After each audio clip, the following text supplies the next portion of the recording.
guess I'm going to go first. My name is Spencer Chandler. No, just kidding. My name is Jason Covert, and I'm the first person to go. And I want to say thanks to Cannery Works, Lower Manhattan Cultural Council, and to myself for making the images possible. We're going to show a few things. There's some difference between what I've done and what these gentlemen have done. My project is sort of an ongoing exploration of images, mostly related to nature and insects and the natural world. Part of what I get to do is, as you'll see, the images are from all over the world. And one of the benefits to that is that I get to travel all over the world to do that, which is great. So every work trip is also a vacation, which is a great reason to become a photographer for me. One of the reasons I became a photographer was actually in response to, I had worked at a fashion photographer's studio for some time, and I was working at the front desk, and I was unceremoniously fired from that job. And after I left that same day, I remember thinking, if that idiot can do this, so can I. And so I became a photographer. I went to school to originally become a doctor, and ended up becoming a fine artist. That conversation with my mother was interesting.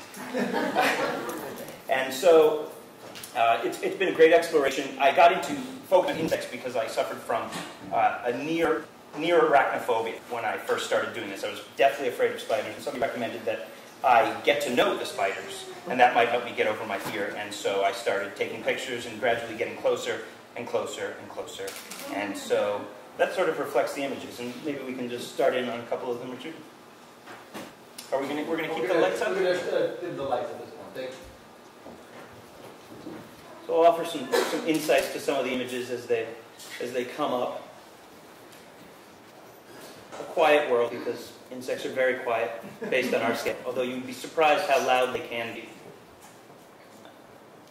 This is an image. This was taken in Panama, in a private garden, and that's the inside of a flower. This was the first deadly spider I ever photographed. I did not know it at the time, thank God. So the guide I was with asked me to stay away. This is in upstate New York, just to give you an indication that beautiful and amazing things are right in our backyard. This is a poison arrow frog, taken also in Panama, and quite patient with me. An ant, and very small, but I love the way the lines work with the insect. He's on his journey, busy. An insect here taken in a private reserve in Costa Rica, and he was hanging down in the bathroom. This was actually in the Bahamas, and he is pulling balls of dust out of a net. Daddy longlegs in Maine. Pretty amazing spider, patient as well.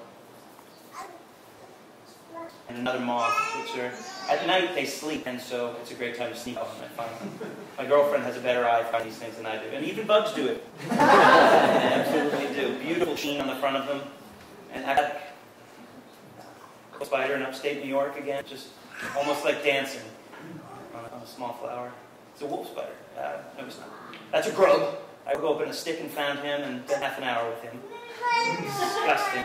And this is a great example of insects working in union together, stripping a leaf of its connective tissue and leaving pearls of wisdom behind. And this is a spider in dining with a meal, an unwitting companion. And a great image from Costa Rica. He has sharp teeth. And then, so thank you.